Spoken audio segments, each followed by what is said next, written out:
Election commissioner কোনো কিছুই শুনতে চাইছে না।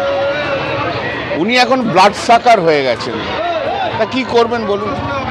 এবং সবচেয়ে দুঃখের ব্যাপার যে পশ্চিমবাংলায় বাঙালি মারা যাচ্ছে, অন্য কোথাও কিছু হয়নি।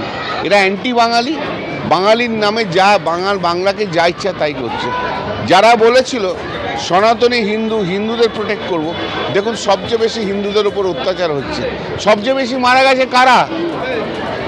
হিন্দুরা। সবচেয়ে বেশি নাম বাড়ছে কাদের? হিন্দুদের উপর অত্যাচার সবচেয়ে বেশি করছে বিজেপি। কল্যাণ বন্দ্যোপাধ্যায় আক্রমণ শানিয়েছেন, হিন্দুদের ওপর সব থেকে বেশি অত্যাচার করছে বিজেপি। কল্যাণ বন্দ্যোপাধ্যায় আক্রমণ প্রসঙ্গে কেন্দ্রীয় শিক্ষা প্রতিমন্ত্রী সুকান্ত মজুমদার কি বললেন দেখুন।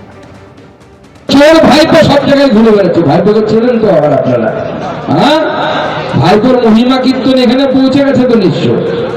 ভাইপোর কাজ কি গোটা বছর খুঁজে পাবেন না। গোটা বছর জিম করবে, আরো কি সব করে সেগুলো আপনাদের সাথে বলতে পারবো না।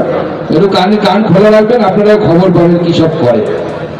গোটা বছর ঘুরে দেখবেন না, ভোটের আগে একদম সেজে গুজে বাবু বেরিয়ে পড়বে। এখন আবার কি করেছে, মঞ্চ তো হয় না, মঞ্চের মাঝখান দিয়ে একটা লম্বা র্যাম্প বানিয়েছে। র্যাম্প ফ্যাশন শো যেরকম থাকে কিনা, যেখানে মেয়েরা হাঁটে ফ্যাশন শো, আপনারা টিভিতে দেখেছেন মনে হয়, যেরকম ভাইপো মাঝখান দিয়ে হাঁটছে।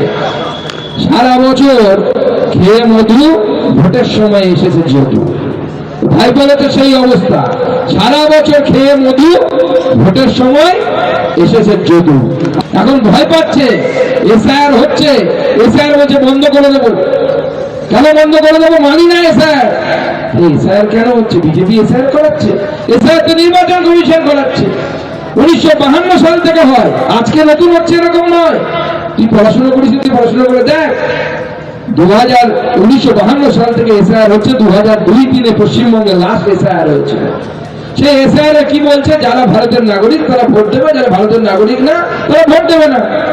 হক কথা, সত্যি কথা।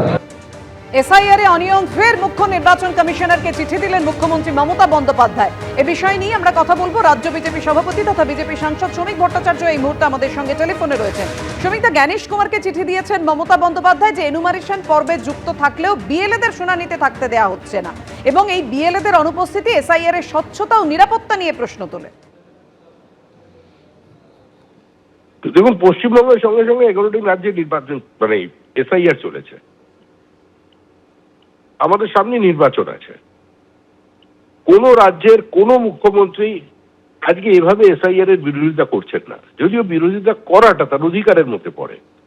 একটা গণতান্ত্রিক দেশে যে কোনো প্রশাসকই কেন্দ্রীয় কোনো সংস্থার বিরুদ্ধে, কোনো সাংবিধানিক সংস্থার বিরুদ্ধেও প্রশ্ন তুলতে পারেন, সেই অধিকার ভারতের সংবিধান তাকে দিয়েছে।